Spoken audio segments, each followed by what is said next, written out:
प्रथमस्य वाक्यशेषवशादित्यस्य द्वितीयम् उदाहरणम् इति तत्र स्वीकर्तव्यं भवति। तत्र भाष्ये किमस्ति वाक्यशेषवशात् असाधारणगुणश्रवणात् वा इति। असाधारणगुणश्रवणात् इति द्वितीयस्य इदानीं प्रथमतः उदाहरणं दीयते भाष्ये। यदेष आकाश आनन्दो न स्यात् आनन्दत्वस्य असाधारणगुणस्य श्रवणात् तत्र आकाशपदं ब्रह्मणि प्रयोज्यमानं वर्तते। आकाशपदम् एवं वाक्यशेषवशादपि ब्रह्मणि आकाशशब्दः प्रयोज्यमानः भवति। कुत्र आकाशो वै नामरूपयो निर्वहिता इत्युक्तौ उत्पत्ति स्थिति हेतुः भवति। ते नामरूपे यदन्तरा यस्मात् भिन्ने तद्ब्रह्म अथवा अर्थद्वयम् यदन्तरा यस्य मध्ये कल्पितत्वेन स्तः नामरूपे इति यथा अर्थः। एवञ्च तत्र वाक्यशेषः किमस्ति तद्ब्रह्म इति वाक्यशेषात् आकाशो वै नामरूपयोः निर्वहिता इति आकाशपदं ब्रह्मणि प्रसिद्धं भवति। एवञ्च द्विधा वर्तते इति उक्त्वा अत्र संशये किं स्वीकर्तव्यं भूताकाशं वा उत परमात्मा वा इति। एवं संशये भूताकाशमेव ग्राह्यम् इति पूर्वपक्षः। कुतः इत्युक्तौ प्रसिद्धिपदेन शीघ्रं बुद्धिं भूताकाशमेव आरोहति। अतः शीघ्रं बुद्धिम् आकाशः इत्युक्तौ भूताकाश एव बुद्धौ आगच्छति। अतः अत्र आकाशपदेन सर्वाणि हवायमानि भूतानि इति श्रुतिवाक्ये आकाशपदेन भूताकाश एव स्वीक्रियताम् इति। अपि च अयम् आकाशशब्दः उभयोः साधारणः इति वक्तुं न शक्यते। उभयोः इत्युक्तौ भूताकाशस्य परमात्मनश्च साधारणः अयम् आकाशशब्दः इति वक्तुं न शक्यते। कुतः इत्युक्तौ शक्तिः नास्ति किल, शक्तिवृत्तिः नास्ति उभयत्र। भूताकाशे शक्तिः अस्ति, परमात्मनि शक्तिः नास्ति। शक्तिरस्ति चेत् किं भवति, अनेकार्थत्वं स्यात्। एवं पूर्वपक्षे प्राप्ते सिद्धान्तः उच्यते आकाशस्तल्लिङ्गात् इति। आकाशः परमात्मा एव। कुतः तल्लिङ्गात् परमात्मलिङ्गात्। अत्र ब्रह्मणः लिङ्गं दृश्यते। सर्वाणि हवायमानि भूतानि आकाशादेव समुत्पद्यन्ते इति वेदान्तेषु इयं मर्यादा भवति। ब्रह्मण एव भूतानाम् उत्पत्तिः इति मर्यादा अस्ति। अतः ब्रह्मणः इदं सर्वाणि हवायमानि भूतानि इति ब्रह्मणः लिङ्गं भवति। वायुवादिक्रमेण भूतानाम् आकाशस्यापि कारणत्वम् उक्तं किल, वायुवादिक्रमेण उक्तं, परन्तु सर्वाणि हवायमानि भूतानि आकाशादेव इत्यवधानं कथं स्वीकर्तुं वक्तुं शक्यते। यतः इदानीं भवद्भिः ब्रह्मणः मूलकारणत्वं न स्वीकृतम्। मूलकारणस्य ब्रह्मणः परिग्रहात् एव इति अवधानं कर्तुं शक्यते।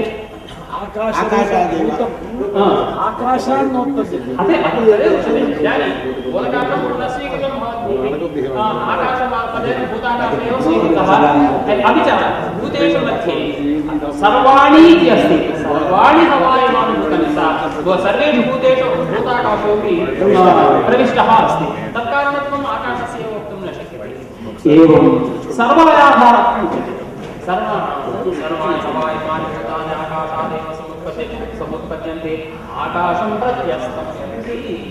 सर्वायाधारत्वं कस्य भवति, ब्रह्मणेव भवति, न तु भूताकाशस्य। एवं ज्यायस्त्वं ज्यायां पृथिव्या ज्यायामन्तरिक्षापि ज्यायां दिवः ज्यायाङ्गेषु लोकेभ्यः इति ज्यायस्त्वम् अनापेक्षितं ज्यायस्त्वं परमात्मन्येव घटते, न तु भूतानि। एवं परायणत्वं विज्ञानमानन्दं ब्रह्म रातेर्धातुः परायणं। रातेः धनस्य धातुः परायणम् आशयः कारणम् इति श्रुतिवाक्यस्य अर्थः। परमकारणत्वं कस्य भवति, परमात्मा एव भवति, न तु भूताकाशस्य। एवं सर्वाणि हवायमानि भूतानि आकाशादेव। तत्र दाल्भ्यः शालावत्यः एवं जैवलिः इति त्रयः उद्गीतविद्या कुशलाः ते विचारम् अकुर्वन् त्रयः विचारः उद्गीतस्य किं परायणं कः आश्रयः इति विचारः तत्र दाल्भ्यः एवम् उक्त्वा उद्गीतविद्यायाः कः आश्रयः स्वर्गः आश्रयः कथम् आश्रयः भवति स्वर्गात् आगताभिः अद्भिः जीवितः अयं प्राणः जीवितेन प्राणेन क्रियमाणस्य उद्गीतस्य आश्रयः स्वर्ग एव भवितुम् अर्हति इति दाल्भ्यः तदानीं शालावत्येन उक्तम् अप्रतिष्ठा इति अप्रतिष्ठादोषेण आश्रयः भवितुं नार्हति अनित्यः आश्रयः भवितुं स्वर्गः भवितुं नार्हति अपि च स्वर्गस्यापि कर्मद्वारा अयं पृथ्वीलोकः हेतुः स्वर्गस्यापि हेतुः अयं पृथ्वीलोकः अतः पृथिवी एव प्रतिष्ठा इति तेन उक्तं शालावत्यां तदानीं जैवलिना उच्यते नहिनहि अन्तवद्वै ते किल शालावत्यशाला भवता यदुक्तं पृथ्वीलोकः इति अंतवत् अंतवान् नाशवान् नाशः भवति इति अनन्तम् आकाशं वक्ति जैवलिः नाशरहितम् आकाशं वक्ति इदानीं नाशरहितः आकाशः कः भवति परमात्मा एव भवति न तु भूताकाशः इति अवश्यम् अन्तवत्वदोषेण जैवलिना शालावत्यपक्षः निराकृतः पुनः अनेन पुनः यदि अन्तवान् उच्यते चेत् कथं घटते तद्धिततया वक्तव्यं किल अनन्तं वक्तव्यं किल अतः अनन्तः परमात्मा एव भवति इति वक्तव्यं तर्हि इदानीं प्रथमतः शीघ्रं बुद्धिमारोहति भूताकाशः इति उक्तं किल इत्युक्तौ सत्यं शीघ्रं बुद्धिम् आरोहति परन्तु प्रथमतः स्वीकृतमपि वाक्यशेषान् गुणान् दृष्ट्वा न परिगृह्यते इत्येव वक्तव्यं तत्र सर्वाणि ब्रह्मणि आकाशवन्तः अस्ति इति उक्तं लोके वेदे च प्रसिद्धः इत्युक्तं तत्र सर्वाणि हवायमानि भूतानि आकाशादेव समुत्पद्यन्ते आकाशपर्यायवाचिनामपि तत्र परमात्मनि प्रयोगः अस्ति तत्र ओम कम ब्रह्मा खम ब्रह्मा खम पुराणम् इत्येव अतः अपि च तत्र द्वयमस्ति प्रथमम् उत्तरं च प्रथमम् उत्तरम् अनन्तरं तत्र प्रथमानुसारेण उत्तरं नेयं वा उत्तरानुसारेण प्रथमं नेयं वा इति तत्रैव प्रथमानुसारेण उत्तरम् अनन्तरं नेयं यत्र तत् शक्यते यत्र तु न शक्यते तत्र उत्तरानुसारेणैव सर्वाणि हवानि इमानि भूतानि इति इदं वाक्यं ब्रह्मणि समन्वितम् इति उक्त्वा अत्र विरम्यते नमस्कारः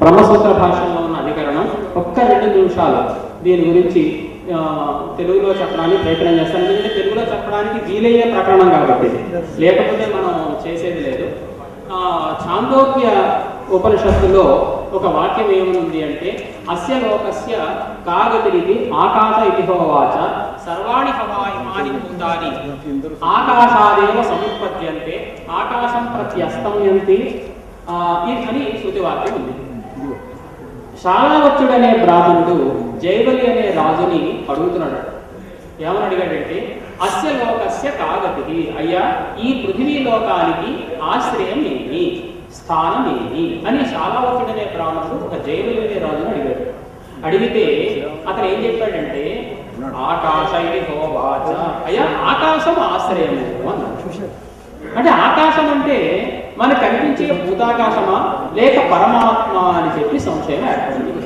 ఎందుకంటే ఆకాశ శబ్దానికి మామూలుగా మనం అనుకునే పంచభూతాల్లో ఆకాశము ఉన్నది వేదంలో ఆకాశ శబ్దానికి పరమాత్మ అనే అర్థం కూడా ఉన్నది ఇక్కడ ఆకాశ శబ్దం చేత భూతాకాశాన్ని తీసుకోవాలా లేక పరమాత్మను తీసుకోవాలా అని సందేహం అంటే సమాధానం ఏంటంటే అనంతరం శృతివాక్యం ఏముందంటే సర్వాణి హవా ఇమాని భూతాని ఆకాశాలేవ సముత్పద్యంతే అని ఉంది ఈ సమస్త ప్రాణులు కూడా ఆకాశం నుంచే పుడుతున్నాయి ఆకాశం గమనించాల్సిన విషయం, ఈ సమస్త ప్రాణులు ఆకాశం నుంచే పుడుతున్నాయి. ఆకాశం ప్రత్యస్తం అంటే ఆకాశమందు లీనమవుతున్నాయి. ఆకాశోహ్యేవ ఏభ్యః ధ్యాయాన్, ఈ లోకములన్నిటికంటే కూడా ఆకాశము శ్రేష్టమైనది. ఆకాశః పరాయణం, ఈ సమస్త లోకాలకి ఆకాశము పరమ కారణము. ఇది అనంతర వాక్యాలు. ఈ వాక్యాలను బట్టి చూసినట్లయితే ఏమనుంది? సమస్త భూతాలు ఆకాశం నుంచి పుడుతున్నాయంటే ఆకాశం కూడా సమస్త భూతాల్లో ఉన్నదిగా. ఆకాశం నుంచి మనం అనుకునే భూతాకాశం నుంచి భూతాకాశం పుట్టడం వీలవుతుందా? వీలు కాదు. కాబట్టి ఇక్కడ ఆకాశ పదానికి పరమాత్మ అనే అర్థం చెప్పాలి. పరమాత్మ నుంచి సమస్త భూతాలు పుట్టడం సాధ్యమే. ఒకటి. రెండు, ఆకాశం నుంచే పుడుతున్నాయి అన్నాడు. ఈ అవధారణ చేత కూడా ఆకాశ పదానికి పరమాత్మ అని అర్థం చెప్పాలి తప్ప భూతాకాశం అని అర్థం చెప్పడానికి వీలు లేదు. ఇది సిద్ధాంతం. ఇక్కడ సందర్భం ఈ రకంగా వచ్చింది కాబట్టి ఈ శృతి వాక్యంలో ఈ ఆకాశాధికరణంలో ఆకాశ పదానికి పరమాత్మ అనే అర్థం తప్ప భూతాకాశం అర్థం కాదని సిద్ధాంతం చేయబడింది. ఇది సంగ్రహంగా ఈ బ్రహ్మసూత్ర భాషల్లో ఈ అధికరణం అందరి విషయం. అనంతరం ఇదానీ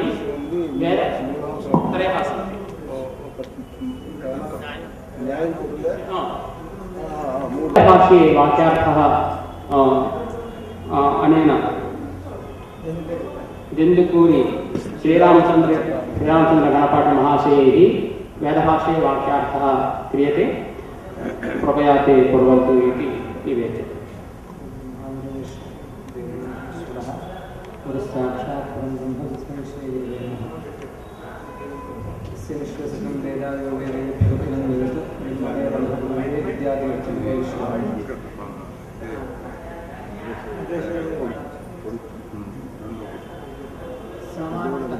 वेदार्थे द्वैविध्यं दृश्यते. वेदार्थः कर्म ब्रह्म इति.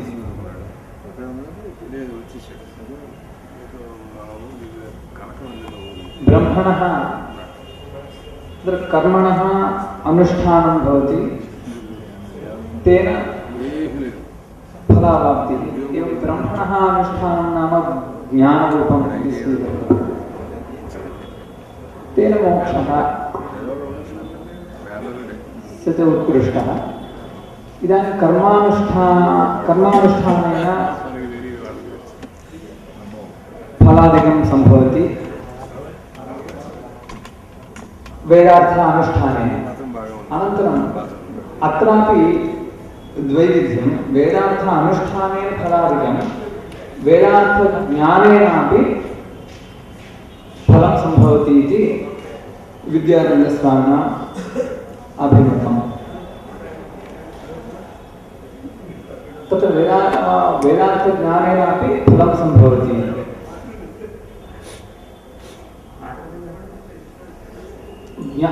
एवम् आशङ्का अत्र वेदा इत्युक्तौ वेदार्थ अनुष्ठानाय ज्ञानम् आवश्यकं.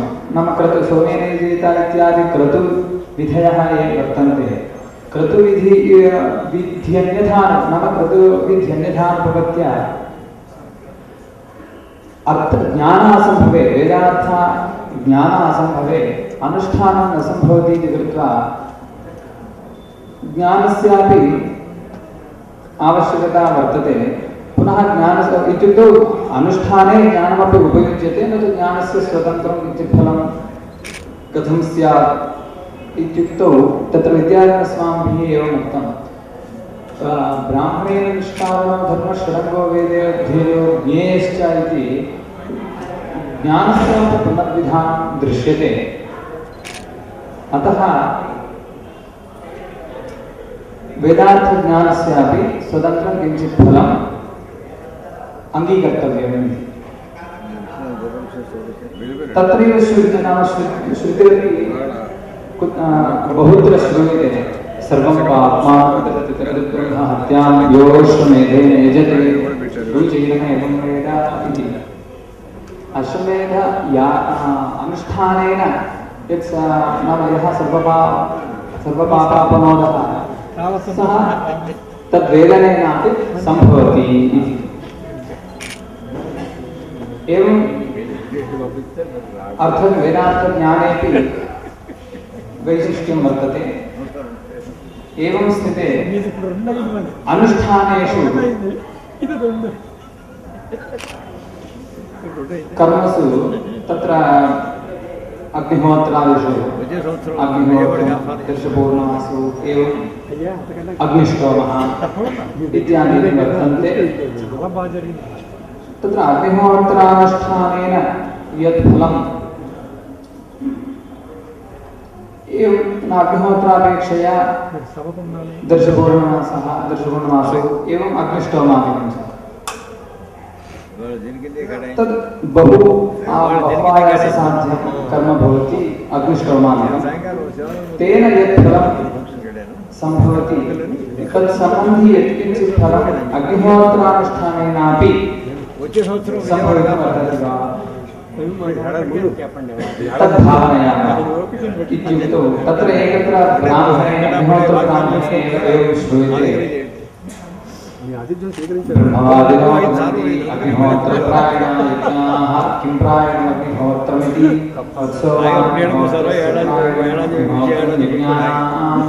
इत्येतावत्पर्यन्तम् आदौ अग्निहोत्रकर्मणि हविस्संस्कारकर्मसु केन कर्मणा अग्निहोत्रारम्भः क्रियते इति आदौ उक्त्वा अनन्तरम् अग्निहोत्रे अग्निष्टोमादि भावनया तादृश फलप्राप्तिः सम्भवति इति तस्य पृथिवी सदः इत्यारभ्य वर्ण्यते।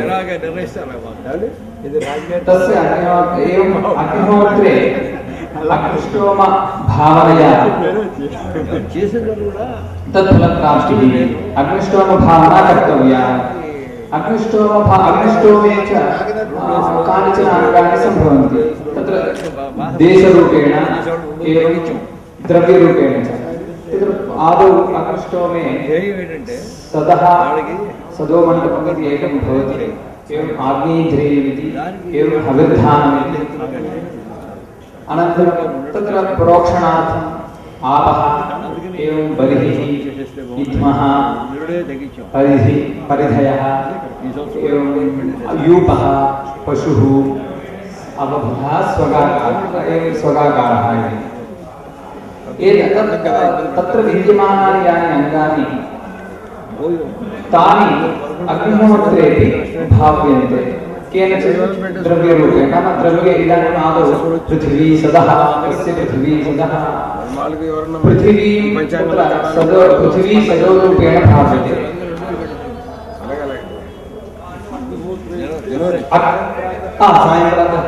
सायंकालयोः एवम् अनुष्ठीयमाने अग्निहोत्रकर्मणि तत्र सोमयागभावना कथं भाव्यते इत्युक्ते तत्र विद्यमानानि यानि अङ्गानि तानि अग्निहोत्रकर्मणि अनुष्ठीयमाने एवं भाव्यन्ते।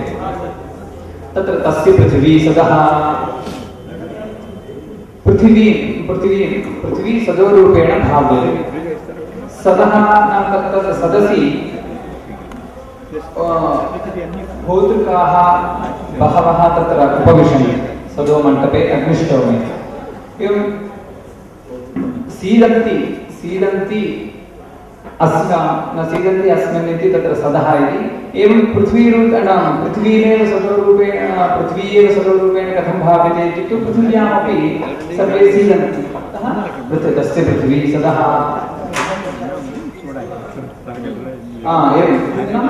उपवेश आधारः पृथिवी सदः। अनन्तरं च तत्र शालायां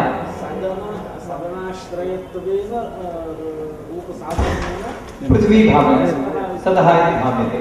एवम् अनन्तरं च तत्र शालायाम् आदौ पश्चात् सदोमण्डपम्, अनन्तरं च आग्नेयमण्डपं भवति, तदनन्तरं च हविर्धानमण्डपं भवति।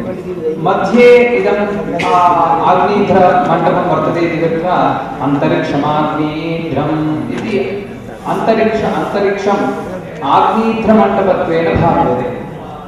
अन्तरिक्षमपि मध्ये भवति इति कृत्वा पृथिवी मध्ये अन्तरिक्षम् अनन्तरं च द्यौः। अतः अन्तरिक्षमाग्निः दिव्याः वक्रोक्षणयः द्यौः वृद्धानम्। आग्नेयः अनन्तरं हविर्धानम् इति एकं मण्डपं भवति।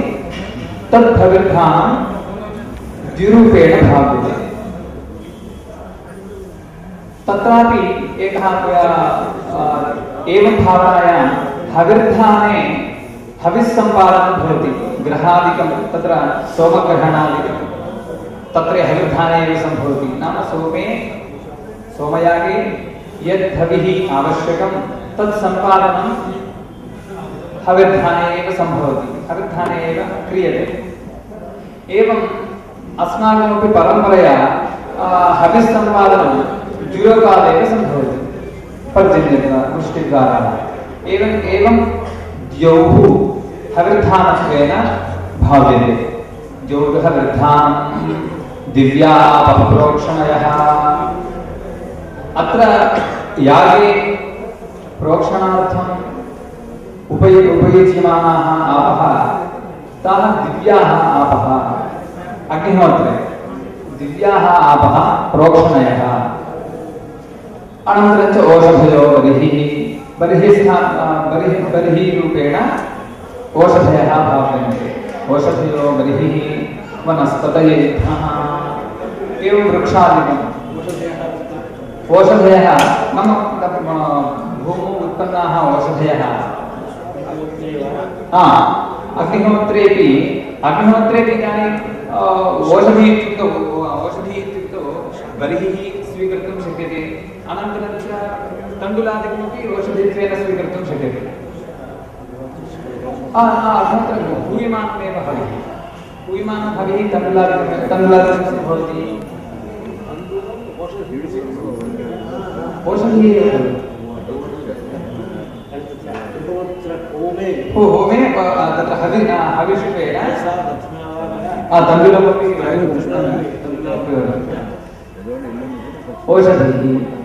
ओषधयो बर्हिः वनस्पतये दिशः परिधयः। परिधित्वेन दिशः भाव्यन्ते। परिधित्वेन दिशः भाव्यन्ते तत् स्थानानुसारम्। एवं दिशः परिधयः आदित्यो